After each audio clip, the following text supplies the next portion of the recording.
నుంచి యోబు గ్రంథం 23వ అధ్యాయంలో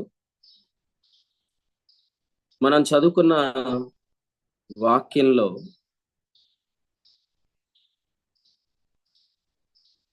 5వ వచనం చూడండి. ఆయన నాకు ప్రత్యుత్తరముగా ఏం పలుకునో అది నేను తెలుసుకుందును, ఆయన నాతో పలుకు మాటలను గ్రహించుకుందును. యోబు ఈ మాట ఎందుకు చెప్తున్నాడు, ఎప్పుడు చెప్తున్నాడంటే 3వ వచనంలో ఆయనను ఎక్కడ కనుగొందునో అది నాకు తెలియబడును గాక అని. యోబు స్నేహితులు దేవుణ్ణి యోబుకు ఎలా చూపిస్తున్నారో మనము చదువుతున్న వచనాలను బట్టి అర్థమవుతుంది. కాబట్టి ఇప్పుడు యోబే దేవుని తెలుసుకోవాలి, ఆయన కనుగొనాలి, ఆయనతో నేను మాట్లాడాలి, ఆయన అసలు ఏమంటాడో తెలుసుకోవాలని యోబు ఆశపడుతున్నాడు. మాట్లాడుతూ అన్నాడు 8లో, నేను తూర్పు దిశకు వెళ్ళినను ఆయన అచ్చట్లేడు, పడమటి దిశకు వెళ్ళినను ఆయన కనబడట్లేదు, ఆయన పనులు జరిగించి ఉత్తర దిశకు పోయినను ఆయన నాకు కనవచ్చట్లేదు, దక్షిణ దిశకు ఆయన ముఖం త్రిప్పుకొని ఉన్నాడు, నేను ఆయనను కనుగొనలేను అన్నాడు. కాబట్టి ఆయన కనబడాలి, ఆయనతో నేను మాట్లాడాలి, ఆయన ప్రత్యుత్తరం నేను తెలుసుకోవాలి అని అంటున్నాడు. ఎటువంటి ఆ మాటలు మాట్లాడుతున్న ఆయన 15లో ఏమన్నాడంటే, నేను ఆలోచించినప్పుడల్లా ఆయనకు భయపడుతున్నాను అన్నాడు. ఎందుకంటే 13లో అన్నాడు, ఆయన ఏక మనసు గలవాడు, ఆయనను మార్చగలవాడెవడు, ఆయన తనకిష్టమైంది ఏదో అదే చేయను, నాకు విధింపబడిన దానిని ఆయన నెరవేర్చును. అందుకనే అంటున్నాడు, ఇక్కడ ఏమంటున్నాడంటే 15లో ఆలోచన వచ్చినప్పుడల్లా నాకు భయం వేస్తుంది అంటున్నాడు. ఈరోజు ప్రభు కనపడకపోతే, ఆయన మాట్లాడకపోతే, ఆయన తనకిష్టమైన దాన్ని జరిగిస్తాడు, నాకు విధించబడిన దాన్ని జరిగిస్తాడు అని యోబులాగా ఆలోచించినప్పుడల్లా కూడా భయం వేస్తూ ఉంటుంది. తూర్పు దిక్కుకి వెళ్ళినా, పడమటి దిక్కుకి వెళ్ళినా, ఉత్తర దక్షిణ దిక్కులకు వెళ్ళినా ఆయన కనబడకపోవటం అనేది యోబులాగా మనకు సంభవిస్తే అప్పుడు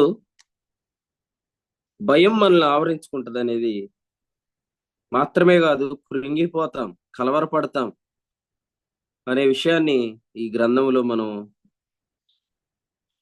గమనించుకుంటున్నాం. అందుచేత మలాకి గ్రంథం నుండి మత్తయి సువార్త వరకు ప్రభు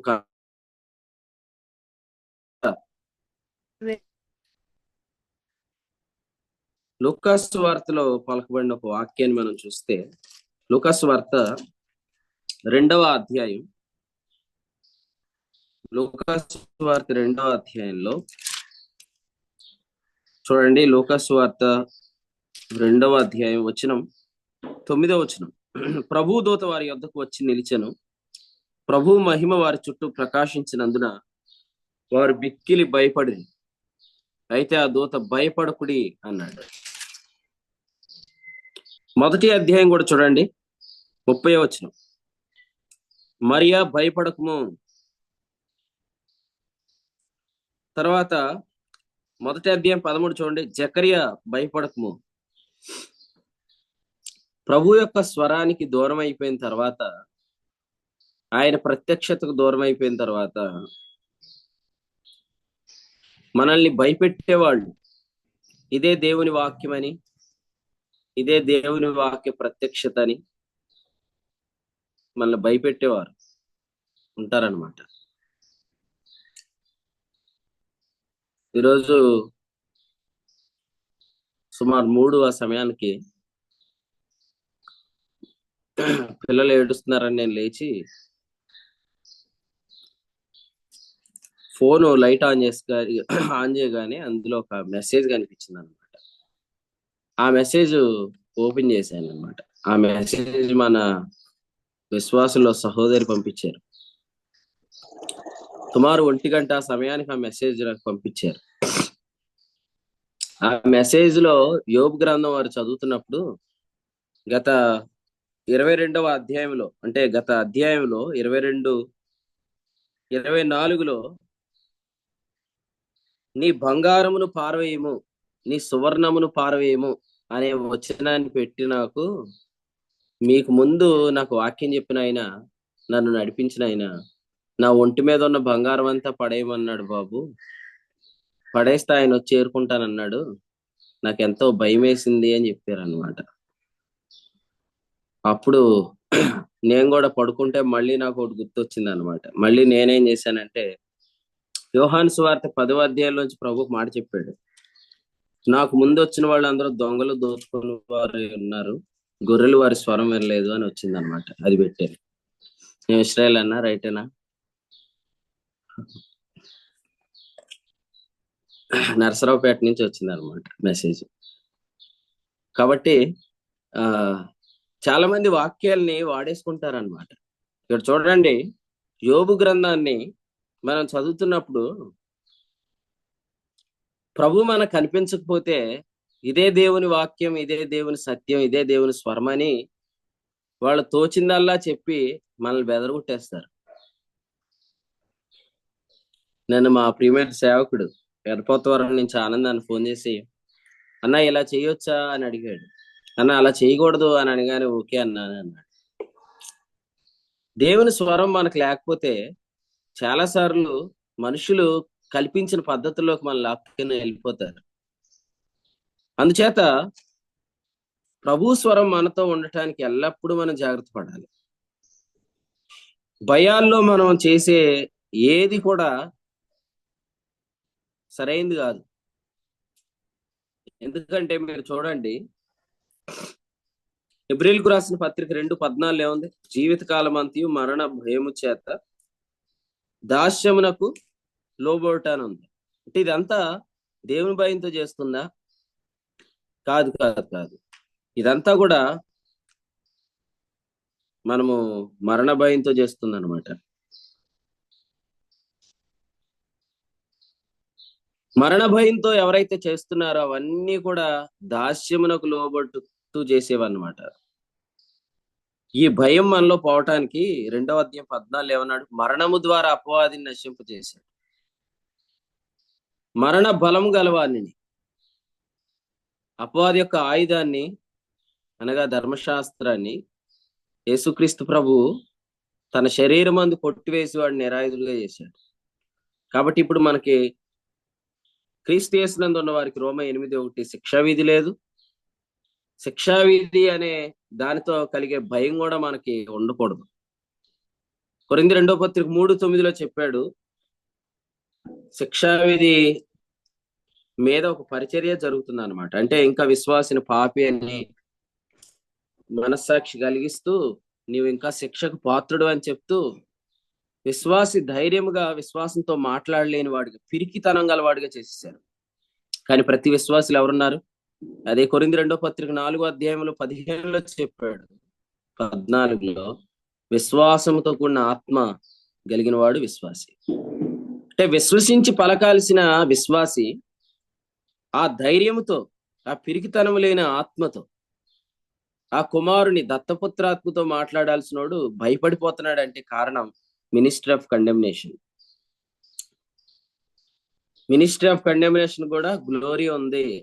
ఇది మనం ధ్యానం చేసిన విషయమే. శిక్షావిధి కారణమైన పరిచయకు కూడా మహిమంది కొంతమంది అంటారు, నిన్నటి వర్తమానం అయిపోయిందిగా డిస్కషన్, నిన్న డిస్కషన్ లో ఇంకో పాయింట్ ఎలా లేపుతారంటే, మరి తాతలు ముత్తాతలు వాళ్ళు ఉన్న కాలంలో ఎన్నో ఆత్మలు రక్షించబడ్డాయి కదా, మరి వాళ్ళు ఎవరు ఇలా చేశారు అలా చేశారు, మరి అప్పుడు బోల్డెన్ని ఆత్మలు రక్షించబడ్డాయి అంటారు. అందుకనే శిక్షావిధి కారణమైన పరిచయకి మహిమ లేదని లేదు అక్కడ. మినిస్ట్రీ ఆఫ్ కండెమ్నేషన్ కి గ్లోరీ ఉంది, కానీ నీతి కారణమైన పరిచర్యకు కలిగే మహిమ ఉందా? మహిమ లేనిది అన్నట్టు ఉంది. అందుకని మనం ఏం చేయాలంటే వీటన్నిటికీ కూడా అర్థవంతంగా గ్రహింపు కలిగి ఉండాలి. ఈరోజు ఇలా చెప్దాం, భాషలు ఉన్నాయి అని చెప్పిన రైన్హార్డ్ బోంకే గారు ఆఫ్రికా దేశంలో రక్షించిన ఆత్మలు ఉన్నాయి. భాషలు అంత ఉత్తి ట్రాష్ అని చెప్తూ మాట్లాడిన వాళ్ళు రక్షించిన ఆత్మలు కూడా ఉన్నాయి. ఇద్దరు పరిచర్లు ఘనంగానే ఉంటాయి. కానీ దీనిని బట్టి సత్యం తేలదు. సత్యం ఎలా తేలుతుందంటే, శిక్షావిధి కారణమైన పరిచర్యకి మహిమ ఉంది, కానీ నీతి కారణమైన పరిచర్య ఒక మహిమ ఉంది, ఆ మహిమ లేనట్టే ఉన్నది అని చెప్పాడు. కాబట్టి ఆ ఈ కొన్ని ఆత్మలు రక్షించారు కాబట్టి అది వాళ్ళు చెప్పింది రైట్, అదే కరెక్ట్ అని బానిసత్వపు సంఖ్యలు సంఘాల్లో ఉంచడానికి వీలే లేదు. ఖచ్చితంగా దాన్ని మేము అర్థం చేసుకోవాలి. కాబట్టి మినిస్ట్రీ ఆఫ్ కండెమినేషన్ కూడా గ్లోరీ కలిగి ఉన్నది, కానీ మినిస్ట్రీ ఆఫ్ రైచియస్నెస్ ముందు ఆ గ్లోరీ లేనట్లే ఉన్నది. అందుకని మనం ఏం చేయాలంటే, నీతి కారణమైన పరిచర్యలో ఇంకా మహిమను పొందాలి.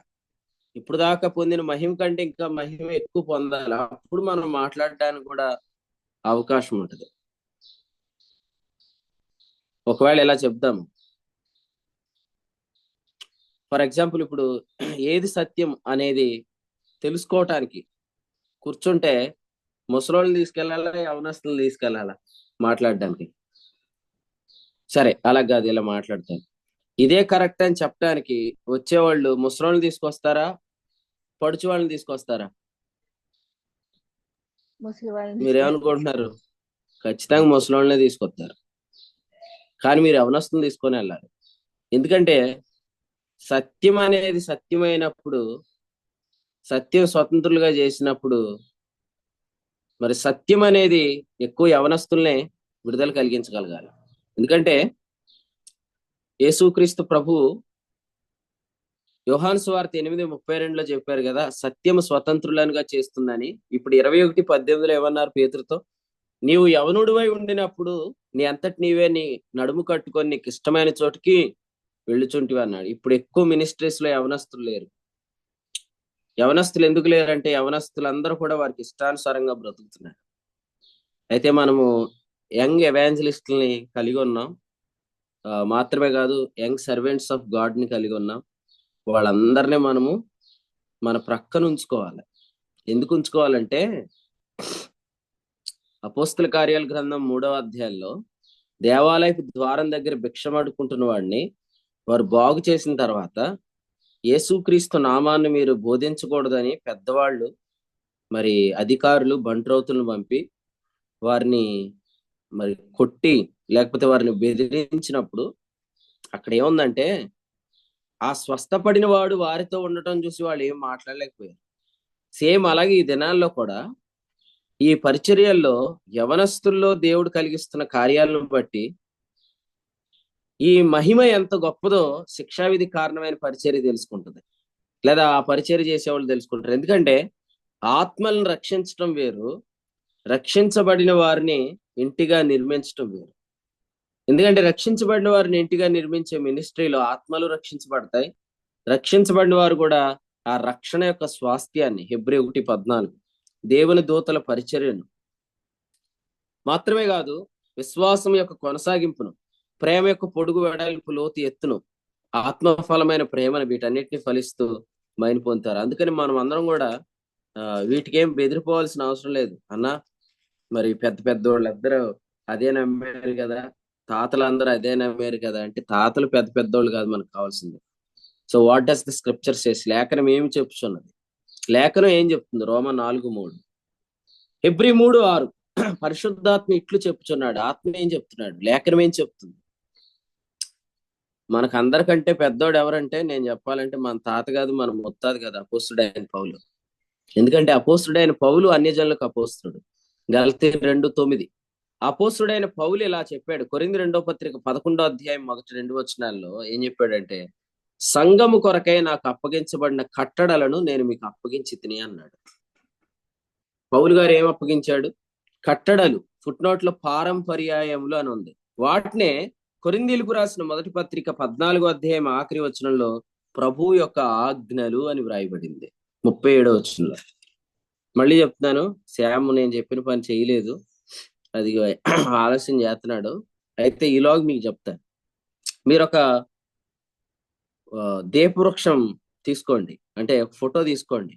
ఆ ఫోటో పైన 8 నుంచి 14 అధ్యాయాలు కొరింథీ పత్రికను మీరు ఒక్కొక్క దీపం దగ్గర పెట్టండి, 7 దీపాల దగ్గర.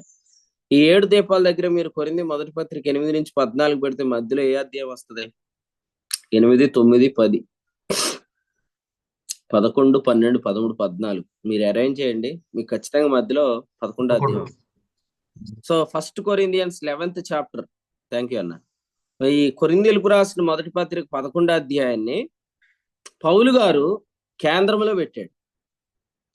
కాబట్టి ఫస్ట్ ప్రభు బల గురించి అపోస్తుడైన పౌలు చెప్పిన వాక్యము ఏమై ఉన్నదో అది అపార్థం చేయబడింది. అక్కడి నుంచి మిగిలినవన్నీ అపార్థం చేయబడ్డాయి. 11వ అధ్యాయం కొరింథీ పత్రికలో పౌలు గారు ప్రభు బల గురించి ఏం చెప్పాడు? ఎవడు అయోగ్యముగా ప్రభు యొక్క రొట్టెను తినునో, ఆయన పాత్రలోని త్రాగునో, వాడు ప్రభు యొక్క శరీరమును గూర్చి రక్తమును గూర్చి అపరాధి అగును అని ఉంది ఇక్కడ 11:27. కానీ ప్రభు బల దగ్గర అందరూ చెక్ చేసుకునేది ఏంటి తెలుసా? మేము యోగ్యులమా కాదా అని. ఎక్కడే ఉంది? యోగ్యముగా తినుట అని ఉంది. తినుట అనేది వెర్బా నౌనా? ఇంగ్లీష్ మీడియం చదువుకున్న చెప్పండి, తెలుగు మీడియం వాళ్ళు వద్దులే కానీ. అయోగ్యుడు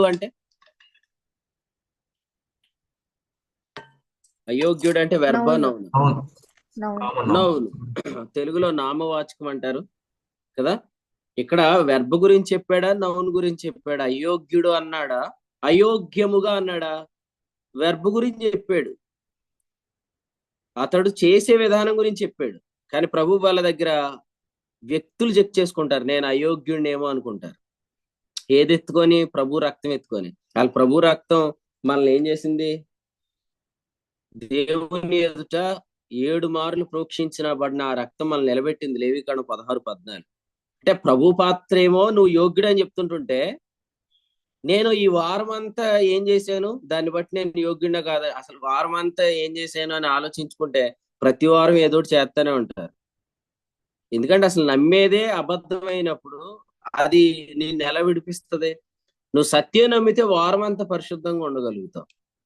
వాస్తవం చెప్పాలంటే ఇక 3-4 వారాలు తప్పు చేస్తున్నాను కాబట్టి ప్రభు బల్ల దూరంగా ఉన్నవాళ్ళు ఇంకో వారం మళ్ళీ అత్తమాటు నేను బల్ల తీసుకోకపోవటం, ఈ హోప్ నెంబర్ 68 సత్యపాల్ గారు చూసేస్తున్నాడు అని చెప్పి భయపడిపోయి తినేస్తారు.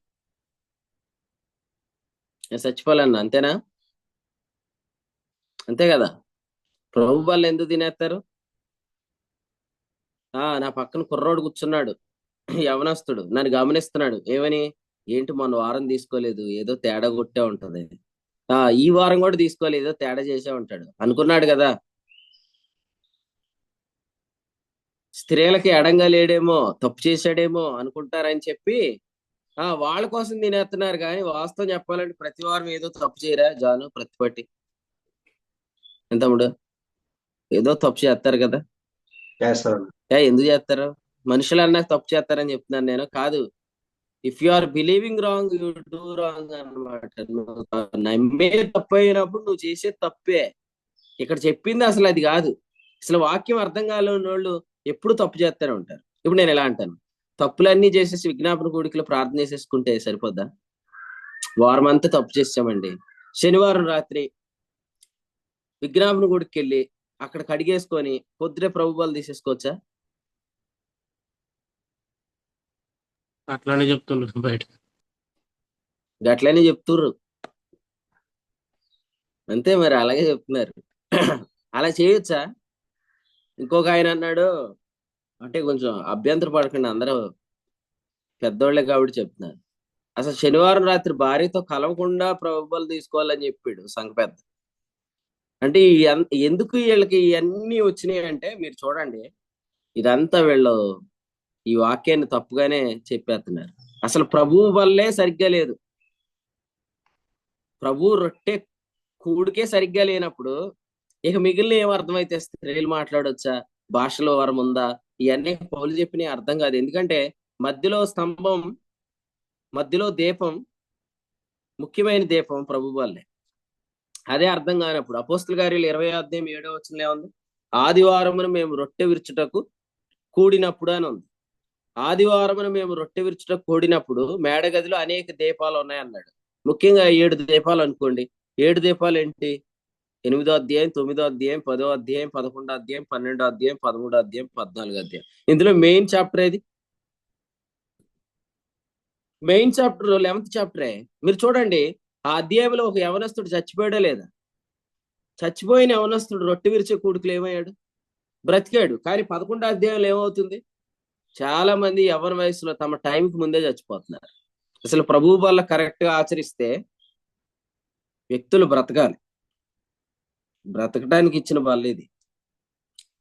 అదేందన్నా, ఒక ఆయన అన్నాడు అనమాట, మీరు ఆదివార క్రమం ఎలా జరుగుతుందని టైటిల్ పెట్టారు, నేను వచ్చాను అన్నాడు. ఎక్కడ? తణుకులో వచ్చాడు. మీటింగ్ అయిపోయింది, అంతా బానే ఉంది, కానీ ప్రభు వల్ల స్వస్థత అంటున్నారు ఏంటండి అన్నాడు. మరి అదే కదా అన్నాను. యేసు ప్రభు విరవబడిన శరీరం మన గాయాలు కట్టడానికే కదా, అసలు ప్రభు వల్ల ఇచ్చిన దానికే, ఇంక దేనికి కాదన్న అని అంటే, అది మరి స్వస్థత అంటే శరీర సంబంధమైంది కదండి అన్నాడు. స్వస్థత అంటే శరీర సంబంధమైంది అని ఎవరు చెప్పారు అన్నాడు. అని ఆయన పేతురు మొదటి పత్రిక 2:24 నుంచి చెప్తున్నాను అనమాట. ఆయన పొందిన దెబ్బల చేత మనకు స్వస్థత కలిగింది అని ఉంది కదా, ఈ స్వస్థత ఏంటి అన్నాడు. ఈ స్వస్థత అండి హృదయానికి సంబంధించిందండి అన్నాడు. మరి దానిపైన మన పాపం విషయమే చనిపోయి నీతి విషయమే జీవం పొందినట్లు అని అదే వచనంలో ఉంది కదా, మరి అదేంటి అన్నాడు. అదేంటండి అని అడిగాడు. సరే అది కాదు కానీ, నీకు తలకాయ నొప్పి వస్తే ప్రార్థన రిక్వెస్ట్ పెడతావా అని అడిగాడు. ఆ పెడతానండి అన్నాడు. మరి శరీర సంబంధమైన పెట్టకూడదు కదా అని అడిగాడు. అప్పుడు అలా అలా మాట్లాడుతుంటుంటే, మరి వీళ్ళందరూ ఎందుకంటే ఎలా చెప్తారా అన్నాడు. మీరు బైబిల్ సరిగ్గా చదవరు కాబట్టి వాళ్ళు అలా చెప్తారా అన్నాడు. మీరు వాక్యం చదివితే అందరూ ఏది చెప్తే అది నమ్మరుగా. వాక్యం చదవండి. ప్రభు వల్ల ఎందుకు ఇచ్చాడు? ఇది నీ కొరకు విరవబడిన నా శరీరం అన్నాడు. యేసు ప్రభు శరీరం నా కొరకు ఎందుకు విరవబడింది? ఆయన పొందిన దెబ్బల చేత నాకు స్వస్థత కలిగింది.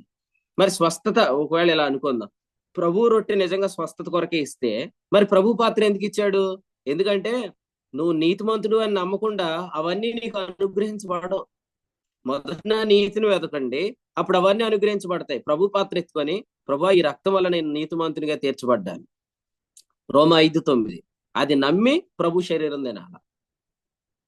అసలు చాలా చోట్ల ప్రభు రొట్టె ప్రభు పాత్ర ఒకేసారి ఇస్తారు. అది రైట్ ఆర్డర్, అసలు కరెక్ట్ ఆర్డర్. ఎందుకంటే అప్పుడు మనం ప్రభు పాత్రను వివేచిస్తాం. చూడండి, కొరింథీ పత్రికలో ఫస్ట్ ప్రభు రక్తం గురించి చెప్పాడా, ప్రభు పాత్ర గురించి, శరీరం గురించి చెప్పాడా? 10వ అధ్యాయం చూడండి ఒకసారి, 16వ వచనం చదవండి. కొరింథీయులకు రాసిన మొదటి పత్రిక 10:16. మనము దీవించు ఆశీర్వచన పాత్రలోని త్రాగుట క్రీస్తు రక్తంలో పాలు పుచ్చుకుంటే కదా, మనం విరుచు రొట్టె తినుట క్రీస్తు శరీరంలో పాలు పుచ్చుకుంటే కదా. ఫస్ట్ ఏం పెట్టాడు? పాత్ర పెట్టాడు. మీరు కూడా ఒకవేళ ఇంటెంట రొట్టె విరిచే అనుభవం ఉంటే, ప్రతిదినం ప్రభు వాళ్ళు తీసుకునే అనుభవం ఉంటే, రెండు ఒకేసారి తీసుకోండి. ప్రభు పాత్ర పట్టుకోండి, ఈ పాత్ర ఇలా చెప్పండి, ప్రభు ఇది నీ రక్తము, నీ రక్తం వల్ల నేను నీతిమంతునిగా తీర్చబడ్డాను, I'm justified by this blood అని చెప్పి ఆ పాత్ర తీసుకొని, అప్పుడు నేను నీతిమంతుడు కనుక ఇదిగో విరవబడిన నీ శరీరానికి నేను వారసుని అని ఎంచుకొని తీసుకోవాలి. నాగిని సిస్టర్. తర్వాత జాకోబ్ గారు, మీరందరూ వీడియోలు ఆన్ చేసుకోవాలండి, ఎందుకంటే మీరు సేవకులు కదా, వీటిని ఎలా నడిపిస్తున్నారో ఇదంతా కూడా నేర్చుకోవడానికి ఉంటది. ప్రతిరోజు వీడియోస్ ఆన్ చేసుకోండి అని చెప్పరు ఈ మీటింగ్ లో. అది ఇంకా డిఫాల్ట్ గా ఆన్ చేసుకోవాలి అందరు వీడియోలు. రిక్వెస్ట్ చేసిన వాళ్ళు తప్ప అందరు వీడియోస్ ఆన్ చేసుకొని బైబిల్ దగ్గర పెట్టుకొని కూర్చొని వాక్యం వినండి. వాక్యం వినేవాళ్ళు కూడా మాట్లాడద్దు, పక్కన ఎవరితో మాట్లాడితే వాక్యం వినొద్దు. చాలా శ్రద్ధగా వాక్యం వినాలి. కొరింథీ పత్రికలో మొదట ఏం చెప్పాడు? పాత్ర గురించి చెప్పాడు. ఆ తర్వాత ప్రభు రొట్టె గురించి చెప్పాడు. ఇప్పుడు నిజం చెప్పండి, ఫస్ట్ పాత్ర తీసుకుంటే పాత్రను బట్టి ఏమని ఎంచుకుంటాం? ఈ రక్తం వల్ల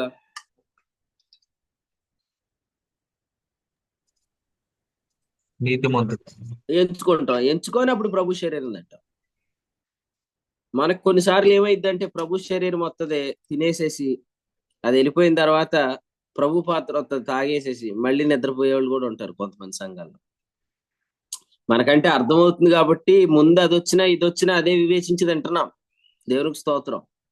కానీ కొన్ని చోట్ల తినేసి అది ఎప్పుడు వస్తుంది. ఇప్పుడు ఎలా ఉంటదంటే అన్నం తింటే దిగకపోతే నీళ్లు తాగుతారు చూసారు, అట్లా ఉంటది కొంతమందికి.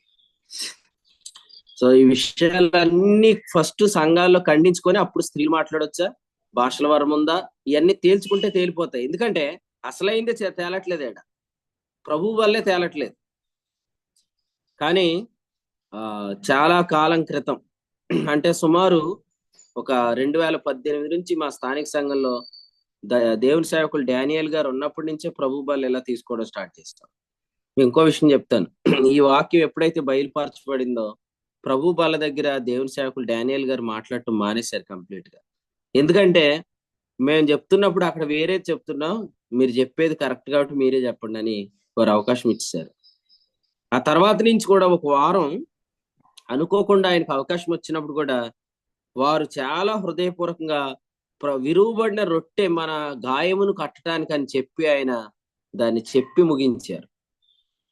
కాబట్టి ఈ రోజు అటువంటి పెద్దలు లేరు. మాకు తెలిసిందే కరెక్ట్, మేం చేసేదే కరెక్ట్ అనుకొని వినట్లేదు. కానీ వినకపోయినా ప్రభు ఏం చేస్తాడు, కూర్చోబెట్టి వినిపిస్తాడు. కాబట్టి ఖచ్చితంగా ఈ విషయాలన్నిట్లో మీకు అవగాహన ఉండాలి, గ్రహింపు ఉండాలి. ఇది గ్రహింపు యొక్క సకల ఐశ్వర్యం. ఎందుకు ఐశ్వర్యమో చెప్తాను వినండి. ఒకవేళ యవ్వన వయసులోనే నువ్వు చచ్చిపోవాలి అనేది ఉంటే, పరిస్థితులు అలా ఉన్నా కూడా ప్రభు రొట్టె నేను సావనివ్వదు, ఆయన వచ్చేదాకా బ్రతికింపనిస్తుంది. అందుకని అన్నాడు, నా ప్రభువు వచ్చే వరకు ఆయన మరణాన్ని ప్రచురిస్తున్నా. ప్రభు వచ్చే వరకు ఆయన మరణం ప్రచురించి ఆయన జీవంలో మనం పాలు పొందుతున్నాం. కాబట్టి దీన్ని ఎవరు కూడా తేలిగ్గా తీసుకోవద్దు. ఇంకా ఎవరైనా ప్రభు వల్ల తీసుకోకపోతే ఆదివారం మీరు సంఘముగా చేర్చబడండి, మీ రక్షణ సాక్ష్యం తెలియపరచండి సంఘానికి. వెంటనే ప్రభు వల్లలోకి రండి, ఎందుకంటే ఇది చాలా అవసరం అన్నమాట. ఈరోజు ఆజ్ఞలు, ప్రభు యొక్క ఆజ్ఞల ప్లేస్లో ఆచారాలు ఎందుకు వచ్చినాయంటే స్వరం లేకపోవడం ద్వారా మనుషులు తాము కల్పించిన పద్ధతులనే దైవోపదేశాలను బోధిస్తున్నారు. చాలా మంది భయంతో వీటిని ముట్టుకుంటున్నారు. నేను యథార్థంగా మిమ్మల్ని ప్రశ్న అడుగుతున్నాను, ఇదివరకు ఇలా అనుకొని వారమంతా కరెక్ట్గా ఉంటేనే తినాలి అనుకున్నప్పుడు మీరు అలా నిజంగా కరెక్ట్గా ఉండి తిన్నారా? సరే, ఇప్పుడు రెండో ప్రశ్న ఏంటంటే, ఇప్పుడు అసలు ఈ కంటెక్స్ట్ ఏంటో అర్థమైన తర్వాత వారమంతా మీరు కరెక్ట్గా ఉండగలుగుతున్నారా? రెండు ప్రశ్నలు అర్థమైనయా? ఫస్ట్ క్వశ్చన్ ఏంటంటే, వారం అంతా కరెక్ట్గా ఉంటే నేను యోగ్యుడను, అప్పుడు యోగ్యుడిగా నేను తినాలి, అదొకటి. ఆ నమ్మకంలో మీరు యోగ్యంగా ఉండే రోజు దాకా తినకూడదు, మరి అది చేశారా? రెండోది ఏంటంటే, ఈరోజు ఇక్కడ యోగ్యుడు గురించి చెప్పలేదు, యోగ్యంగా తినుట గురించి చెప్పాడు. ఈ కంటెక్స్ట్ సరిగ్గా అర్థమైన ఈ దినాల్లో మీరు వారం అంతా కరెక్ట్గా ఉండగలుగుతున్నారు? నా రెండు ప్రశ్నలు అర్థమైన వాళ్ళు ఆన్సర్ చెప్పండి. అర్థం కాని వాళ్ళు ఏం చేస్తారంటే మళ్ళీ అడగమని అడగండి, మళ్ళీ అడుగుతారు. అర్థమైన అర్థం కాకపోయినా ఒకేలా ఉండకండి, ఆన్సర్ చెప్పండి. అర్థమైందమ్మా, ఇదివరకు అలా చేసేవాళ్ళం. వేదకుమారి, నువ్వు ప్రార్థన చేసేస్తున్నావు, లాస్ట్ ప్రార్థన నీదే ఈరోజు. చెప్పండి అన్న శామ్యుల్ అన్న శ్యాంబాబు అన్న. మేము ఇదివరకు అలాగే వారంలో మీరు ఏమన్నా చేసారేమో అవి మీరు ఒప్పుకొని తినండి అని చెప్పేవారు. నిజంగా చేస్తూనే ఉండేవాళ్ళం, ఏదో ఒక పొరపాటు అలా తింటూనే ఉండేవాళ్ళం ప్రభు వల్ల. ఇప్పుడైతే అది వివేచించి తినడం వల్ల మేము తప్పు చేయకుండా జీవించడానికి మరి దేవుడు సహాయం చేస్తున్నాడు. ప్రభు స్తోత్రం. ఇంకా ఎవరైనా చెప్పండి సాక్ష్యాలు. మన పక్కోడు ఏమనుకుంటారో, ఈ పక్కన ఉన్న వాళ్ళు నేను తినకపోతే ఏదో తప్పు చేసాడు తినలేదని ఒక రకమైన అనుమానంతో వీళ్ళు ఫీల్ అవుతారని తినేసేవాళ్ళు అండి. కానీ అప్పుడు ప్రభు కృపను బట్టి ఇప్పుడైతే అలా వివేచించి తినడం వల్ల కాపుదల అనేది కలుగుతుందండి. అప్పుడు అలా ఉండలేకపోయేవాళ్ళు, ఉండకపోయినా పక్క వాళ్ళు ఈయన తింటలేదేంటని ఈయన ఏదో తప్పు చేసాడు అనుకుంటారని తినేసేవాళ్ళు అండి. నిజంగా ఇప్పుడు నిజంగా దైవశక్తి చేత కాపాడబడుతున్నాను నిజంగా. ప్రభు స్తోత్రం. ఇంకా చెప్పండి సాక్ష్యాలు. ముందు కూడా అలాగే జరిగిందన్నా. వందనాలన్నా. చెప్పండి. ముందు మా సంఘంలో కూడా అలాగే అది వివేచన ఏం తెలియదన్నా. మేము కూడా అలాగే తీసుకునే వాళ్ళం అనమాట. అది మంచి మనసాక్షి ఉండి కాదు. ఇప్పుడైతే ఆ మంచి మనసాక్షి వాళ్ళు కూడా నేర్చుకున్నారన్న. మేము కూడా అలాగే చేస్తున్నాం అన్నమాట. ప్రభుకి స్తోత్రం. ఇంకెవరైనా చెప్తున్నారా? పక్కోళ్ళు ఏమంటారని ఆ తీసుకునేవాడిని. అయితే కొన్నిసార్లు ఏం చేసేవాడిని అంటే రొట్టె విరుచుట అయిన తర్వాత వెళ్ళేవాడిని చర్చికి. ఇదొక మోడల్ అన్నమాట, ఇదొక మెథడ్. ఇది నిజమే, ఇది ఎవరు చెప్పలేదు కానీ ఈ పాయింట్ కూడా కరెక్టే. ఇంకా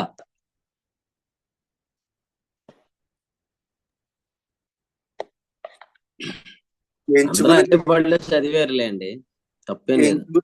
ఎంచుకుని తినమనేవారండి. ఉమ్, ఎంచుకున్నప్పుడు వారం అంతా చూస్తే ఏదో మైనస్ మనకు కనపడుతూ ఉండేది. ఉమ్. ఆ అది తీరా అట్నే చూస్తే తినేసారా? ఇంకా తినే వాళ్ళు పెట్టండి, తినాలా వద్దా అనేది మళ్ళీ అక్కడ డౌట్ పడతాను కోసం. ఎన్ని వారాలు చూస్తారు? మళ్ళీ అన్ని వారాలు చూడలేం కదా. చిన్న యేసు ప్రభు నామంలో తినేసి మళ్ళీ వారం అంతా ఏం జరగకూడదని ప్రార్థన చేస్తారు. మళ్ళీ ప్రార్థన చేసేవాళ్ళం అండి. ఆ, అలాగా అసలు అది ఎలా ఉండేది అంటే ఇంకా నేను పాపను అనుకునేవాడిని. అయ్యా నువ్వు మళ్ళీ ఈ క్షణం నువ్వు నన్ను రక్షించేవు, తినేస్తాము, మళ్ళీ వారం అంతా వస్తుంటే మళ్ళీ అదే బతుకుతండి. కానీ ప్రభు కృపను బట్టండి, ఆయన మహాకృపను బట్టి ఎప్పుడైతే ఈ పరిచర్యలోకి వచ్చామో ఈ యొక్క ఆయన నువ్వు ఉండగలవు, నిన్ను నడిపిస్తాననే ధైర్యం ఆయన ఇచ్చినండి. నిజంగా ఆయనకే ఘనత మహిమ ప్రభావాలండి. రైట్, ప్రభుకి స్తోత్రం. ఇంకెవరైనా చెప్తారా? అన్న ఈ ప్రభు బల విషయంలో మా సంఘంలో నేనే సంఘ పెద్దండి. వాళ్ళని ఏడ్పించేసేవాడిని, నేనే ఏడ్చేసేవాడిని అండి. అయితే ఈ సిలువుని గురించి ఇంకా ప్రభు దగ్గర మనం ఏడాలి, భారం అంతా తప్పులు చేస్తున్నాం కదా, ఈ తప్పులు బట్టి మనం ఆయన దగ్గర ఒప్పుకోవాలి, ఏడాలి అని చెప్పి వాళ్ళందరినీ ఏడిపించేసేవాడిని, నేను కూడా ఏడ్చేసేవాడిని అండి. కానీ ఏడుపు రాపోయినా ఏడుతూ మొదలెట్టి మనం సంఘం వెళ్తాలి. అయితే ఎన్నో భక్తి విషయంలో ఎంతో చేసేవాళ్ళు, మనకి ఆ జై జీవితం ఉండేది కాదండి. ఇప్పుడైతే కనీసం మోహపు చూపుల నుంచి కూడా ఇప్పుడు కాపాడబడుతున్నాం అండి. ప్రభు స్తోత్రం, హల్లెలూయా.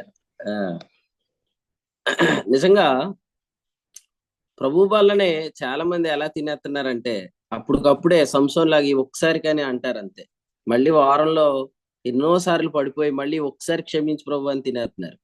ఎందుకంటే కొంతమందికి తప్పుతుంది. మీరు విశ్వాసం కాబట్టి మీరు ఏం చేస్తారంటే ప్రభు రొట్టు దాటిచ్చేస్తారు. మరి ప్రభు బల్ల వర్తమానం చెప్పేవాడికి అర్హత ఉందా అసలు? ఎందుకంటే ప్రభు బల్లకు ముందు చెప్పాలి, అది బల్ల ఇవ్వక ముందు చెప్తారు కదా.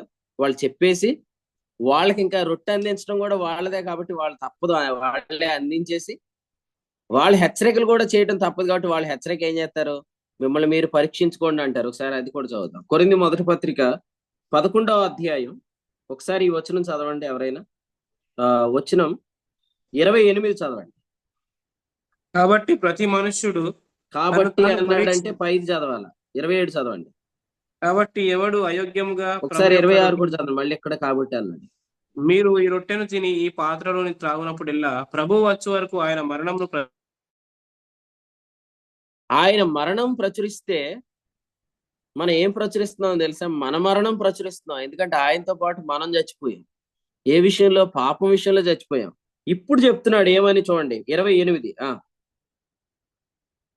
కాబట్టి ప్రతి మనుషుడు తను తాను పరీక్షించుకొనవలెను. నేను అడుగుతాను, ప్రతి మనుషుడు ఆయనతో చచ్చిపోయిన తర్వాత పరీక్షించుకుంటే ఏమంది వెళ్తాడు? ఆయనతో లేచాడందే వెళ్తాడు, ఆయనతో కూర్చున్నాడందే వెళ్తాడు. ఈ వచనాన్ని కంటెక్స్ట్ లోంచి తీసేయండి. తను తాను పరీక్షించుకోమంటే వాళ్ళు ఏం చెప్తా అన్ని పరీక్షలు జరిగిపోతాయి మీకు. ఇప్పుడు ఈ ఒక్క వచనాన్ని బయటికి లాగేయండి ఈ కంటెక్స్ట్ లోంచి. తను తాను పరీక్షించుకోవాలనే రాస్తారు గోడల మీద. తను తాను పరీక్షించుకోవాలంటే ఏమేమి పరీక్షలు చేస్తారు మీరు? టెస్ట్లో, క్వార్టర్లీలు, హాఫర్లీలు, ప్రీ ఫైనల్, ఫైనల్ ఎగ్జామ్లు, అన్ని టెస్ట్లు అయిపోయిన తర్వాత తీసుకుంటే చచ్చిపోతాం మరి నీ ఇష్టం అంటే వద్దులే అని పక్క పంపిస్తారు. అసలు ఇక్కడ చెప్పింది తను తాను పరీక్షించుకోవాలంటే ఎలాగూ తింటున్నాడో పరీక్షించుకోమన్నాడు. నువ్వు ఎవరు అనేది అక్కడే చెప్తున్నాడుగా. ఆయన రక్తం వల్ల నువ్వు ఎవరు? పాత నిబంధనలు ఎవరు చెప్పు? ఒకవేళ ప్రభు శరీరం ఇచ్చాడండి, ఆ శరీరం ఎందుకు ఇచ్చాడు? రోమ 7:4 ఆ శరీరం ద్వారా నువ్వు పాత నిబంధన విషయంలో చచ్చావు. ప్రభు రక్తం ఎందుకు ఇచ్చాడు? ఆ రక్తం వల్ల నువ్వు క్రొత్త నిబంధనలు ప్రవేశించావు. పాత నిబంధన క్రింద నువ్వు ఎవరివి? You are a sinner. క్రొత్త నిబంధనలు ఎవరు? You are the righteousness of God in Christ. కాబట్టి ప్రభు శరీరం ద్వారా పాత నిబంధన నుంచి విడిపించబడి ప్రభు రక్తం ద్వారా క్రొత్త నిబంధనలో ప్రవేశించారు. ఆ రెండు పట్టుకొని పరీక్షించుకోవాల్సింది పరీక్షించుకోకుండా పరీక్షలు వేరే పరీక్షలు చేసుకుంటున్నారు. ఇప్పుడు తను తాను పరీక్షించుకోవాలి అని చెప్పేవాడు తను తాను పరీక్షించుకోడా? పరీక్షించుకుంటే తను తాను పరీక్షించుకుంటే ఆయన తీసుకోవచ్చా? అసలు తీసుకోవడం కదా, అసలు ఇవ్వచ్చా? ఇవ్వటం కదా, అసలు ప్రభు వాళ్ళ దగ్గర మాట్లాడొచ్చా? మరి ఇలా ఎలా మాట్లాడేస్తున్నారు?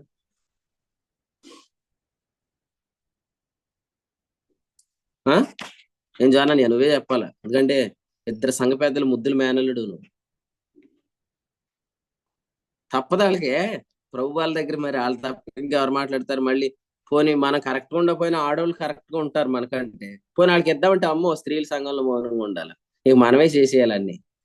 మరి ఎలాగ చెప్పేది తేలట్లేదు విషయం.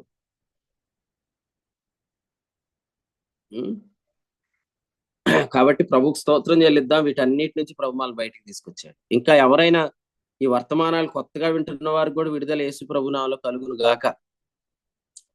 ఇదంతా మూఢభక్తి అండి బాబు, ఇదంతా కూడా ఒక భయాల భక్తి. మీరు చూడండి, స్తోత్రాలు కూడా ఎలా చెల్లిస్తారు తెలుసా? నేను ప్రక్కలో చేసిన పాపాలు నువ్వు ప్రక్కలో పళ్ళెపోటు, నా చేతులతో చేసిన పాపాన్ని నీ చేతుల్లో మేకులు, నే కాళ్ళతో చేసిన పాపాలు నీ కాళ్ళలో మేకులు, నా తలంపుల్లో చేసిన పాపాలు నా తలంపుల్లో మేకు. సరే నేను కాదన్ను, ఇదంతా కరెక్టే. ఫైనల్ గా ఇది ఒప్పుకోవచ్చు కదా, నేను కూడా క్రీస్తుతో చచ్చిపోయానని. అది ఒప్పుకోరు. అసలు ఆయన చచ్చిపోయిందంతా ఎలా చెప్తున్నారంటే స్తోత్రాలు, ఇలా చచ్చిపోయేంటి ప్రభువా, కొంచెం లైట్ గా చచ్చిపోవచ్చు కదా, ఇంత డీప్ గా చచ్చిపోయేంటి అని బాధపడుతున్నట్టు ఉంటది స్తోత్రాలు కొంతమంది. ఇంతలా చచ్చిపోయి బాధపడ్డాను యేసు ప్రభు అందుకనే అన్నాడు, యెరూషలేము కుమార్తెలారా నా నిమిత్తం ఏడవకండి. కరుణామేడు సినిమా ముందెట్టుకుని ఏడ్చినట్టు ఏడ్చేస్తే అది సిలువ ధ్యానమా? అది కాదు కదా. సిలువ ధ్యానం అంటే నేను క్రీస్తుతో చనిపోయానని ఎంచుకోవటం, అది ఆనందకరమేనండి. ఎందుకంటే నేను క్రీస్తుతో చచ్చిపోయాను కాబట్టి ఇప్పుడు క్రీస్తుతో లేచాను, క్రీస్తే నా ఆయన జీవిస్తున్నాడు, క్రీస్తే నా నీతే ఉన్నాడు, పరలోకంలో క్రీస్తున్నాడు. ఇది ఎంత సంతోషకరమైన అనుభవం.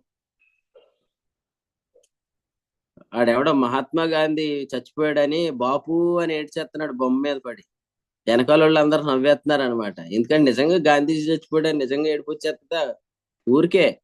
గాంధీజీ చచ్చిపోయాడని గాంధీ బొమ్మ మీద పడి ఏడ్చేస్తున్నాడు. అలాగే ఉన్నది కొంతమంది స్తోత్రాలు. అయ్యో ప్రభువా, అయ్యో ప్రభువా అంటారు. అయ్యో ప్రభువా అన్న వాళ్ళు అంత దయార్థ హృదయాలు అనుకున్నారా? వాళ్ళు నోరు తెరితే కఠినమైన తీర్పులు తీరుస్తారు మళ్ళీ. ఎందుకంటే అదంతా ఓవర్ యాక్షన్, అంత మాత్రం ఓవర్ యాక్షన్ మాత్రం. ఇదంతా ఇట్టి వేషధారణ నుండి, బర్నబాను కూడా మోసం చేసే మాయ వేషం నుండి ప్రభు అనేకులు విడిపించును గాక. పౌలైతే మోసపోలేదు, దేవునికి స్తోత్రం. అపోస్తుడైన పౌలు బోధలు ఎప్పుడు మోసపోవు, ఈ మోసాలన్నింటినీ ఖండిస్తాయి అన్నమాట.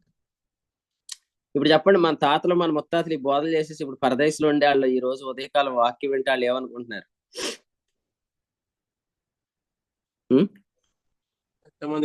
అందరూ మాట్లాడుకుంటున్నారు అన్నమాట. ఏమనంటే నిజంగా ఎన్ని మోసాలు చేసి వచ్చాం వీడికి, ఇప్పటికైనా ఒక సరైనోడు అక్కడ కూర్చున్నాడు రా బాబు, సరిగ్గా వాక్యం చెప్తున్నాడు అనుకుంటారు వాళ్ళు. మన తెలుగు రాష్ట్రాల తాతలు ముత్తాతలు అయితే. అదే హిందీ స్టేట్స్ లో వాళ్ళు అయితే అక్కడెవరు ఉన్నారు? ప్రభు స్తోత్రం. ఈ భారతదేశంలో ఇప్పుడు వాక్యాన్ని సత్యంగా చెప్పే వాళ్ళందరిని బట్టి ఆ పరదేశంలో ఉన్న వాళ్ళందరూ ఆనందిస్తున్నారు, కానీ ఇక్కడ ఉన్న వాళ్ళకి ఆనందం లేదు. వీళ్ళు కూడా త్వరలో పరదేశకి వెళ్ళి ఆనందించుదురు కాక. మీరెవరు ఆమెను చెప్పట్లేదు. సరే, ఎక్కడుండే వాళ్ళు సత్యం తెలుసుకుందరు కాక. ఎందుకంటే మరి ఇక్కడ ఉండగా తెలుసుకొని రండి బాబు, అదే కదా వచ్చింది. ఇక్కడ ఉంటే ఎన్ని భయాలనుకున్నావు నువ్వు. మా బ్రదరన్లో ఉండకపోతే నీకు ఏబిఎస్ కట్, జిఎఫ్టిఐ కట్, ఇంకా నీ దగ్గరికి ఎవరిని రానేయం, మా దగ్గర నేను వాడుకోము, హల్లెలూయా అని చెప్పాలంతే. ఎందుకంటే ఇవన్నీ ముఖ్యమైనవి కాదు. ఆ ఇంటిని విడిచిపెట్టి ఆయన సముద్ర తీరానికి కూర్చున్నాడు. మత్తయి సువార్త 13వ అధ్యాయం యేసు ప్రభు వదిలేశాడు ఆ ఇంటిని. ఎందుకంటే ఆ ఇల్లంతా దాస్యపు గృహం అయిపోయింది. ఆయన ఇప్పుడు పరిశుద్ధాత్మని ఇంట్లోకి వచ్చేసాడు. He's very happy right now. ఎందుకంటే హెబ్రీ పత్రిక 12 రాయబడింది, ఇక్కడ ఆయన ఆనందించగలుగుతున్నాడు, ఇక్కడ ఆయన చాలా సంతోషించగలుగుతున్నాడు. అందుకనే ఏ ఇంట్లో ఆనందం ఉందో ఆ ఇంట్లోనే ఉండండి, ఎందుకంటే ఆ ఇల్లే పరలోకం, ఆ ఇంటిలోనే పరలోకం. కాబట్టి పరలోకములో ఎప్పుడు ఆనందంగానే ఉంటుంది. రైట్. కొరింథీ మొదటి పత్రిక 11వ అధ్యాయం పేజ్ నెంబర్ ఎంత చూసి చెప్పండి మీరు మీ బైబిల్లో. కొరింథీ మొదటి పత్రిక 11వ అధ్యాయం పేజ్ నెంబర్ 153.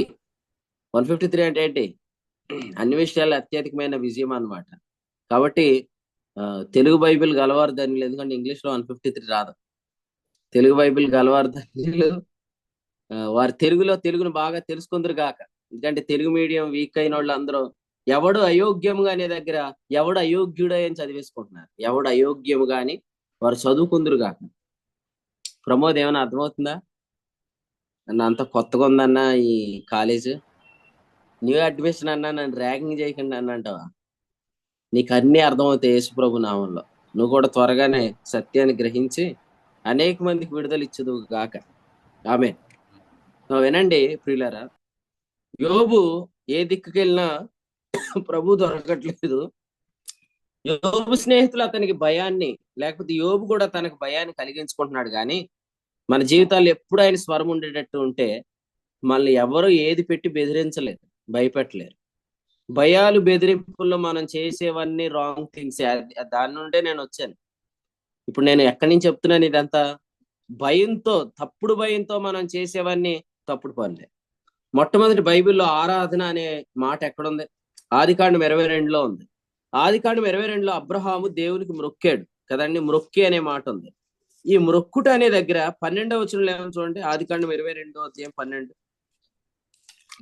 ఆదికాండం 22వ అధ్యాయం 5లో అబ్రహాము దేవునికి మ్రొక్కాడు అని ఉంది. 12లో ఏముంది చదవండి. నీకు ఒక్కడై ఉన్న నీ కుమారుని నాకు ఇక వెనుతీయలేదు గనుక నీవు దేవునికి భయపడు వాడవని ఇందువల్ల నాకు కనబడుచున్నదనండి. నీవు దేవునికి భయపడు వాడవు. అబ్రహాము పిరికితనం కలిగినవాడు కాదు. అబ్రహాము మరణ భయం కలిగిన వాడు కాదు. అసలు అబ్రహాం ఈ అధ్యాయం లేనమ్మాడు. మ్రొక్కి మరలా వస్తాము అన్నాడు. 5వ వచనం. వస్తాము అంటే ఏం నమ్మాడు? రిజరక్షన్ నమ్మాడు. రిజరక్షన్ నమ్మాడు. డెత్, ఫియర్ ఆఫ్ డెత్ లేదు, ఫియర్ ఆఫ్ కండెమ్నేషన్ లేదు. ఎందుకంటే కండెమ్నేషన్ టీచింగ్ అప్పటికి ఇంకా స్టార్ట్ అవ్వలేదు. అబ్రహాం తర్వాత 430 సంవత్సరాలకు ధర్మశాస్త్రం వచ్చింది. శిక్షావిధి కారణమైన నియమం అబ్రహాం ఉన్న కాలంలో లేదు, 430 సంవత్సరాలకు వచ్చింది. కానీ అబ్రహాంకి పిరికితనంతో కూడిన భయంతో ఈ ఆరాధన చేయలేదు, దేవుని భయంతో చేశాడు. మనలో ఎప్పుడైతే సత్యం వెల్లడవుతుందో అప్పుడు మనకు దైవ భయం కలుగుతుంది. నేను ఇలా అంటాను, మీరు టైంకి రాకపోతే ప్రభు వాళ్ళు తీసుకోవద్దనే భయం వల్ల టైంకి వస్తామా? సత్యం ఎరగటం వల్ల టైంకి వస్తామా? అది మీరు ఆలోచన చేయండి. భయాలతో చేసే దానిలో మనం ఆచారాలు చేస్తున్నాం తప్ప, కానీ మీరు దేవుని భయంతో వెళ్తే అసలు అబ్రహాం ఆరాధనకి ఎన్నింటికి బయలుదేరాడు? 22:3 చదవండి. 22:3. తెల్లవారినప్పుడు అబ్రహాము లేచి. అబ్రహాం ఎప్పుడు లేచాడు? తెల్లవారినప్పుడు లేచాడు. అప్పటికి అబ్రహాం వయసు ఎంత? ఇస్సాకు గుట్టే 22 సంవత్సరాలు అయింది అనుకోండి. ఆదికాండం 22లో ఇస్సాకు వయసు 22 అనుకోండి. అంటే అబ్రహాంకు సుమారు 122 సంవత్సరాలు. ఎందుకంటే నెక్స్ట్ చాప్టర్ లో శారా వయసు ఎంత? 127. శారా వయసు 127 అంటే అయ్యగారికి కూడా 120+ కదా. 120+ లో తెల్లవారుజాము ఎలా లేచాడండి ఆరాధనకి? కాబట్టి దేవుని భయం ఉంటే ఇదంతా మనలో ఉంటది. తెల్లవారుగానే కొంతమంది ఎవరో ఈ కోతలు కూసారనమాట. ఈ ప్రభు వల్ల ఇలా తినటం వల్ల ఎలా పడితే అలా తినేస్తారు, ఎలా పడితే అలాగానే అనుకుంటే అది నీ భ్రమ అంతే. సత్యంలోకి వస్తే తప్ప బయట నుండి దీన్ని నువ్వు ఎస్టిమేట్ చేయలేవు, ఎక్స్పెక్ట్ చేయలేవు అసలు. లేదు, ఇలాగే తింటున్న మాతో ఎవరైనా కలవాలనుకుంటే రండి. తెల్లవారుజాము 5 గంటలు లేపి భీమవరం ఆరాధన తీసిపోతారు. సాయంత్రం మళ్ళీ కాకినాడ దాకా వదలకూడదు అనమాట.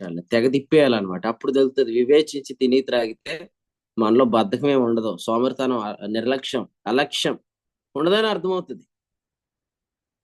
మనిషి ఒక సర్వీసే చేసి అలసిపోతే అలాగే ఇన్ని సర్వీసులు చేయాలి కదా ఆరాధన. మా వయసులో చేసాం, మా వయసులో చేస్తే మరి ఇప్పుడు ఎందుకు ఉన్నావు బయటికి? ఇప్పుడు చేయమని ఉంచాడు అన్నమాట. ఎందుకంటే అబ్రహాం వయసు ఎంత?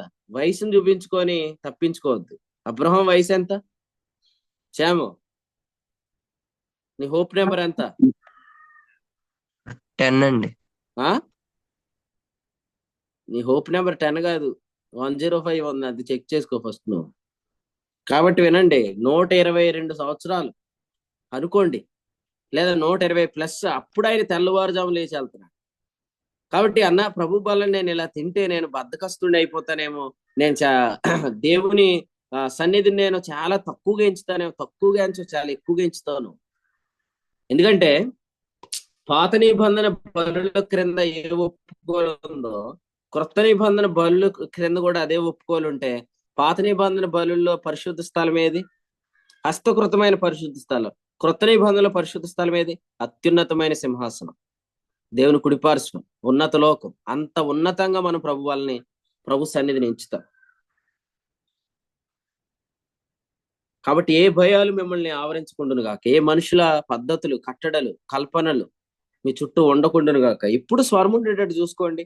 అప్పుడు మిమ్మల్ని ఎవరు ఏది చెప్పి భయపెట్టలేరు, ఏది చెప్పి మిమ్మల్ని భయపెట్టకూడదు కూడా. ఎందుకంటే ఆ భయాల్లో నువ్వు చేసేది ఏది కరెక్ట్. దేవుని భయంతో తెల్లవారుజాము లేచాడు, కట్టెలు చీల్చాడు. కొడుకు అడుగుతున్న క్వశ్చన్ కూడా ఆన్సర్ ఉంది. భయమా మనకి? ఇప్పుడు ఎవరన్నా ప్రశ్నలు అడుగుతారేమో, అప్పుడు మనం ఏం చెప్పాలి? ఆయన ఏమైనా భయం ఉందా? ఏం భయం అవసరం లేదు. ఎందుకంటే ఇది నిరీక్షణను గురించి హేతు అడుగుటే అవుతుంది, కానీ తర్కాలు, వాగ్వాదాలు, జగడాలు అవదు మన పరిచర్య. ఎందుకంటే జీవాన్ని గురించిన వాగ్దానం ఎక్కడుందో, తిమోతి 2:1, తీతు పత్రిక 1:1 జీవంతో కూడిన నిరీక్షణతో కూడిన భక్తి ఉంది. పేతురు 1 3:16 అక్కడ వచ్చే ప్రశ్నలన్నీ కూడా మనలో ఉన్న నిరీక్షణ గురించాడు. ఇప్పుడు సిలబస్ అవుట్ ఆఫ్ సిలబస్ కాదు, మనలో ఉన్న నిరీక్షణ. మనలో ఉన్న నిరీక్షణ అంటే questions from our syllabus only. మనలో నుంచే క్వశ్చన్లు వస్తాయి, మనలో నుంచి ఆన్సర్లు చెప్పాలి. నేను మళ్ళీ అడుగుతున్నాను, ఎవరైనా మిమ్మల్ని ప్రశ్నలు అడిగితే పుస్తకాలన్నీ ఎత్తుకొని వెళ్ళిపోకండి. రంజిత్ ఓఫీర్ గారు TV5లో పుస్తకాలన్నీ వేసుకొని పోయాడు అనమాట. వాళ్ళు అడుగుతున్నారు అనమాట, నువ్వేంటి మా పద్యాల్లో, మా భగవద్గీతలో, మా రామాయణంలో చంద్రుడు అని ఉంటే నువ్వేంటి నీ చంద్రుడు అని రాసేస్తావు, సూర్యుడు అంటే నీ సూర్యుడు అని రాసావు అంటే ఆడికి వెళ్ళినోడు ఎలా చెప్పాలి ఆన్సర్ లో? అవును, ఆ సూర్యుడు ఆ సూర్యుడే, ఈ చంద్రుడు ఈ చంద్రుడు, ఆ నక్షత్రాలు ఆ నక్షత్రాలు చెప్పాలి. ఏం చెప్తాడు తెలుసా? నాకు అలా అనిపించింది అంటున్నాడు. క్రైస్తవులు గాలంతా తీసాడు ఆడు పోయి. అన్ని పుస్తకాలు వేసుకొని పుస్తకాలన్నీ తిరగక్కర్లేదు. ఎందుకంటే నిన్ను అడిగే ప్రతి ప్రశ్న నీ లోపల ఉన్న నిరీక్షణ గురించే. నేను చక్కరే అన్న, నన్ను ఎవరో కొన్ని ప్రశ్నలు అడుగుతారంటే కూర్చోబెట్టి నువ్వేం చేస్తావంటే పుస్తకాలన్నీ ఒక సంచిలో మూటలు వేసుకొని రా, ఆటో వేసుకొని. ఆడు కూర్చొని కుర్రోళ్ళందరినీ పెట్టి ఒక క్వశ్చన్ అడుగుతుంటాడు, తిప్పేస్తా ఆన్సర్లు చెప్తారా? లేదు లేదు లేదు లేదు. ప్రతి ప్రశ్నకు సమాధానం నీలో ఉన్నది, ప్రతి ప్రశ్న నీలో ఉన్న నిరీక్షణ గురించి ఉంటుంది అనమాట. ఎందుకంటే అది మనం జీవిస్తున్నాం ప్రాక్టికల్ గా, కాబట్టి మీ లోపలే దానికి సమాధానం ఉంటుంది. ప్రభుకు స్తోత్రం. అర్థమవుతుందా మీకు వర్తమానం? బెదిరిపోతావా అన్నా? చెప్పు అన్న, మొన్న యూనివర్సిటీలో మొన్న వాక్యం చెప్పానన్న, దేవుడు ప్రభు వాళ్ళు అసలు మాట సమాధానం చెప్పకుండా ప్రభు మాట్లాడారు. ఓన్లే నువ్వు యూనివర్సిటీ దాకా వెళ్తున్నా, కాలేజీల దాకా వెళ్తున్నా.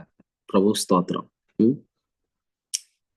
ఫస్ట్ టైము వాకింగ్ చెప్పమని ఒక చోట అవకాశం ఇస్తే నా మైక్ హైట్ సరిపోవట్లేదు అనమాట. ఒక పుస్తకం ఇచ్చారనమాట హైట్ పెంచుకోమని. అది సింహం గారు రాసిన పుస్తకం. ఏ సింహం? జైశాలి సింహం అనమాట. ఆ సింహం గారి పుస్తకం ఎంత ఉందన్నమాట. ఆ సింహం గారి పుస్తకం మీద ఎట్టుకొని మైక్ మాట్లాడి, అప్పుడు నేను అనుకున్నాను, ఈ సింహం గారి పుస్తకం నా మైక్ కింద ఎలా నలిగిపోతుందో, వాళ్ళ కల్పిత బోధలన్నీ కూడా నా కాళ్ళ కింద అలా తొక్కువేయబడి కాక అనుకున్నాను. అది దేవుడు నెరవేర్చాడు చాలా త్వరగానే. ఇంకా చాలా మంది విడుదల పొందాల్సిన వాళ్ళు ఉన్నారు. యేసు ప్రభు వాళ్ళందరికీ త్వరగా. అసలు ముఖ్యంగా పీడి గారు అయిపోయింది, ఇప్పుడు బీడి గారిలోకి వచ్చాను. ఇది కూడా అయిపోయింది త్వరలోనే.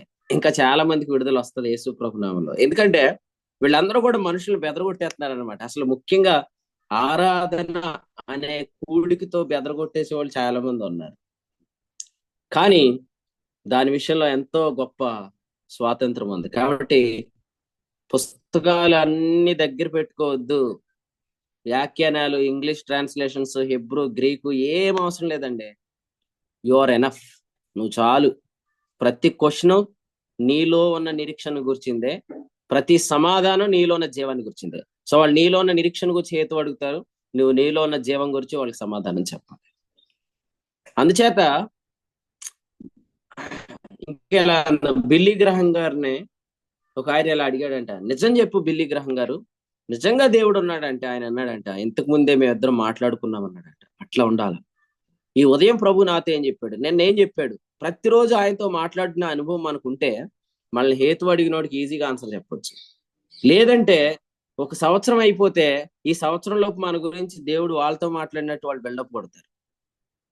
మీ గురించి మీతో మాట్లాడతాడా, మీ గురించి వాళ్ళతో మాట్లాడతాడా? నాకు ఆన్సర్ చెప్పండి. మీ గురించి మీతో మాట్లాడతాడా, మీ గురించి అందరితో మాట్లాడతాడా? పరిశుద్ధాత్ముడు మీ పరిశుద్ధాత్మ మీలో ఉన్నాడా, మీ పరిశుద్ధాత్మ మీ అమ్మగారిలో ఉన్నాడా? మీకు ఇచ్చిన పరిశుద్ధాత్మ మీలో ఉన్నాడా, మీ పాస్టర్ గారిలో ఉన్నాడా? ఎవరిలో ఉన్నాడు? మీకు ఇచ్చిన పరిశుద్ధాత్మ మీలో లేడా? మరి మీకు ఇచ్చిన పరిశుద్ధాత్మ మీలో అంటే మీ గురించి మీకు చెప్తాడా, అందరికీ చెప్తాడా? మీ సీక్రెట్స్ ఎప్పుడు మీకే చెప్తాడు. నువ్వు వినట్లేదు కాబట్టి నీ గురించి వాళ్ళు నీ గురించి మాకు చెప్పారని చెప్పి మీకు ఏదో ఒకటి చెప్పేస్తున్నారు. మీరు అదంతా తినేసి వచ్చి బెదిరిపోతున్నారు. రైట్, మీకు చిన్న ఎగ్జాంపుల్ చెప్తాను. ప్రభు చెప్పమన్నాడు, ఇప్పుడే చెప్తాను. యేసు ప్రభువుని పేతురు దగ్గరకు వచ్చి యేసు ప్రభు గురించి ఎలా అన్నా, మీ బోధకుడు పన్ను చెల్లించడా అని అడిగారు కదా. పేతురు వచ్చి యేసు ప్రభుతో ఆ ప్రశ్న అడిగాడా లేదా?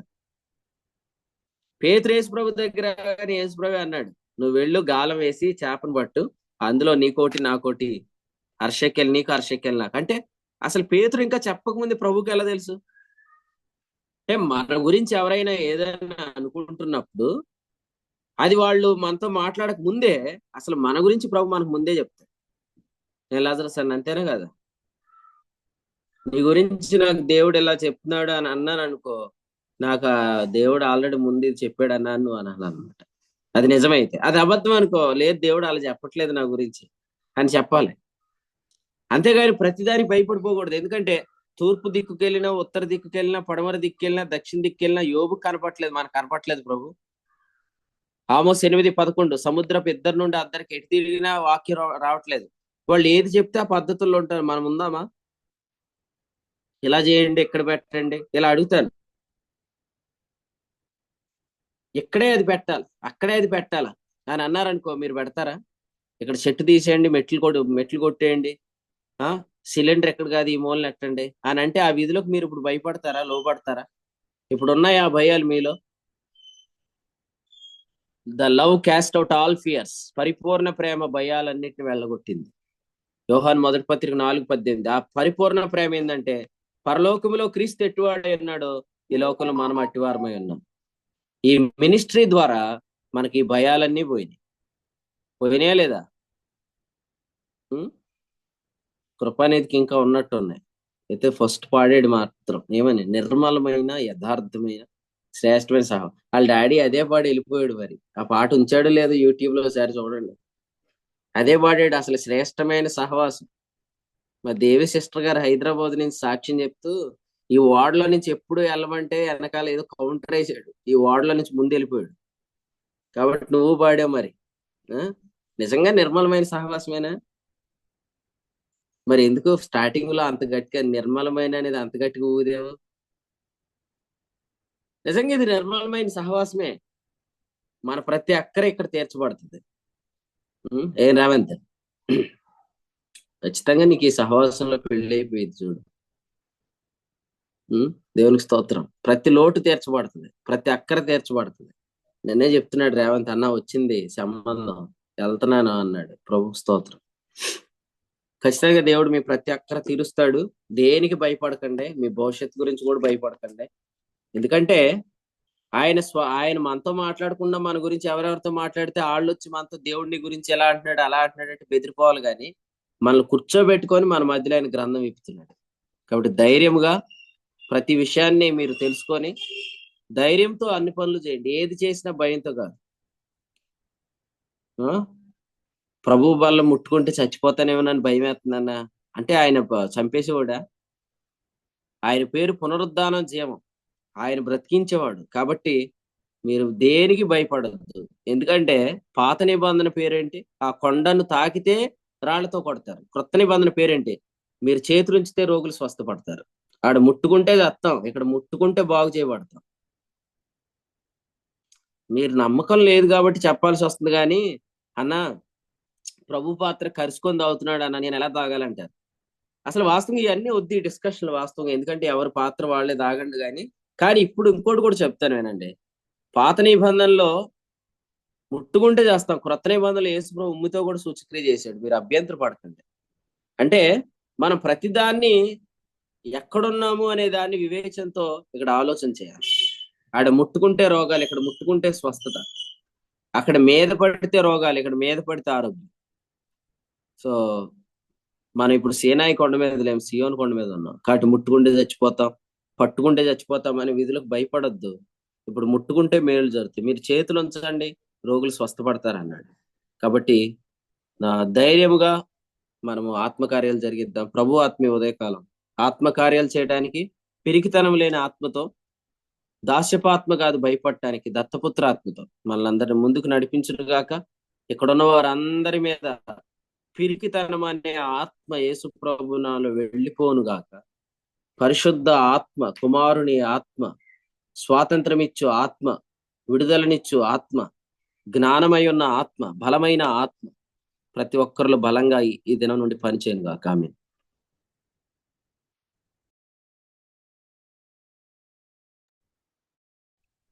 ఆమేన్.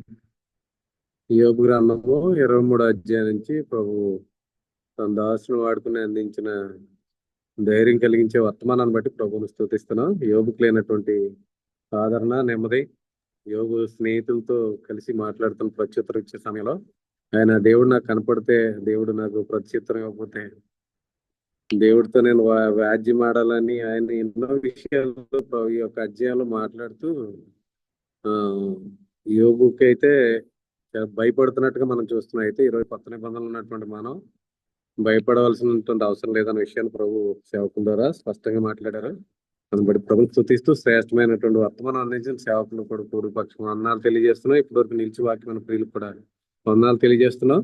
సమయంలో ముగింపు ప్రార్థనతో ఇప్పుడు ముగింపు చేసుకున్నాం. ఈరోజు సాయంత్రం పెంటపాడు అలాగే భీమవరంలో జరిగే పరిచయాలు మనకు ప్రార్థన చేయండి.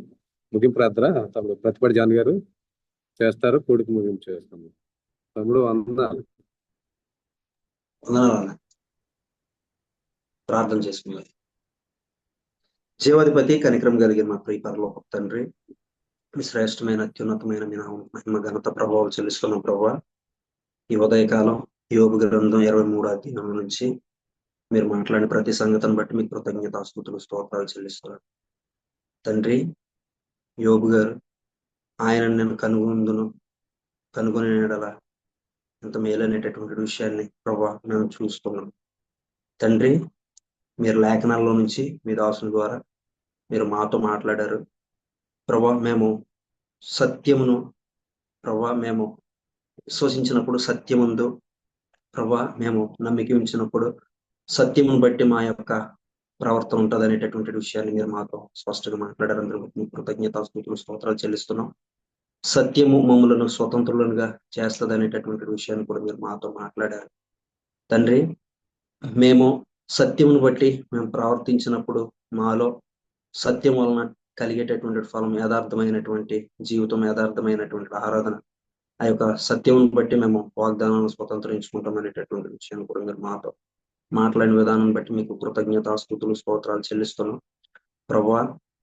మీ ప్రియ కుమారుడైనటువంటి యేసుక్రీస్తు ప్రభు శిలువలో అర్పింపబడి చేత ఆయన యొక్క శరీరం ద్వారా పాత నిబంధన నుంచి మేము విడుదల పొంది ఆయన రక్తం ద్వారా క్రొత్త నిబంధనలోకి ప్రవేశించామనేటటువంటి విషయాన్ని మరొకసారి మా యొక్క స్థితి ఆయనతో కూడా చనిపోయి ఆయనతో కూడా లేపబడ్డం అనేటటువంటి స్థితిని మీరు మరొకసారి మాకు జ్ఞాపకం చేసిన విధానాన్ని బట్టి మీకు కృతజ్ఞతాస్తుతులు స్తోత్రాలు చెల్లిస్తాం తండ్రి. బలం మేము సమీపించినప్పుడు వివేచించి మేము తిని త్రాగుచున్నప్పుడు ప్రభువా, ఆయన శరీరం విరవబడి చేత ఆయన పొందిన దెబ్బల చేత మాకు ఏ స్వస్థత అయితే కలుగుచున్నదో ఆ స్వస్థతను మా యొక్క శరీరంలో మేము అనుభవిస్తాం అనేటటువంటి విషయాన్ని మీరు మాతో మాట్లాడిన విధానం బట్టి మీకు కృతజ్ఞతాస్తుతులు స్తోత్రాలు చెల్లిస్తాం తండ్రి. పాపజ్ఞప్తి గల మనస్సాక్షితో మేము బలను సమీపించి ఆ యొక్క బలలో పాలు పొందినప్పుడు ప్రభా, మేము ఆ వారం అంతా లేక దినములన్నీ కూడా మేము పాపం చేస్తూనే మరణ భయం చేత దాస్యముకు లోబడిన వారి వలె ప్రభా మేము జీవం కలిగిన దేవ మేము సేవించలేనటువంటి స్థితిలో ఉంటామనేటటువంటి విషయాన్ని మీరు మాతో స్పష్టంగా మీరు మాట్లాడారు. మేము ఎప్పుడైతే వివేచించి తిని త్రాగుతామో ప్రభా, అప్పుడు మేము ఆ యొక్క మంచి మనస్సాక్షి, నిర్మలమైనటువంటి మనస్సాక్షి ద్వారా జీవం కలిగిన దేవ మిమ్మల్ని యథార్థంగా సేవించుట మాకు కలుగుతుంది, మేము పరిశుద్ధంగా జీవించగలము అనేటటువంటి విషయాన్ని కూడా మీరు మాతో ప్రభా స్పష్టంగా మాట్లాడిన విధానాన్ని బట్టి మీకు కృతజ్ఞత స్తుతులు స్తోత్రాలు చెల్లిస్తాం.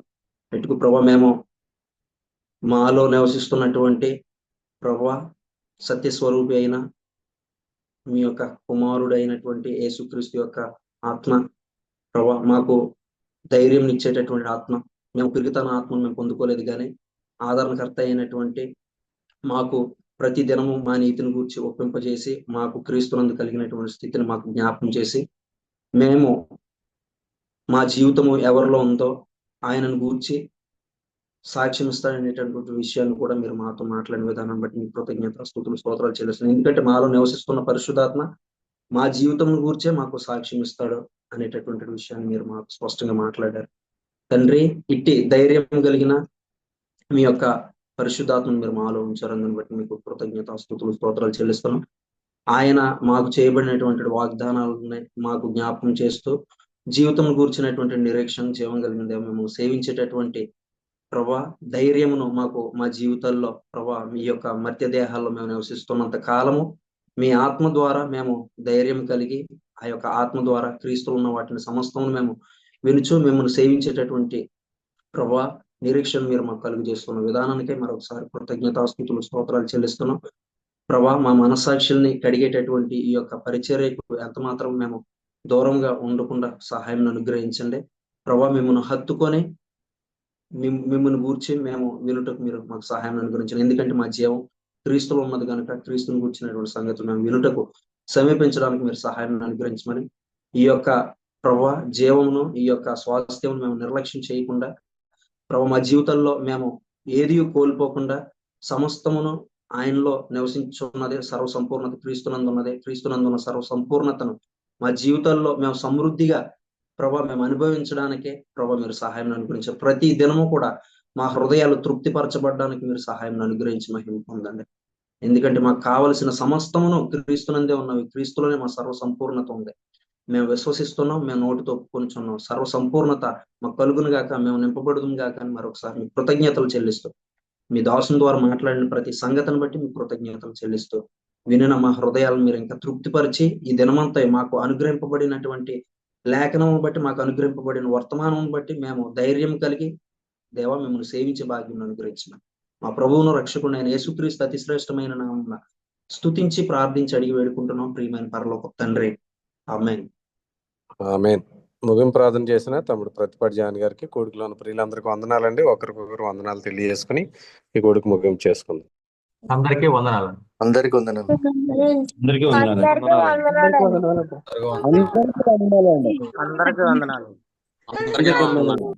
అందరికీ వందనాలండి. అందరికి వందనాలు. అందరికీ వందనాలండి. వందనాలండి.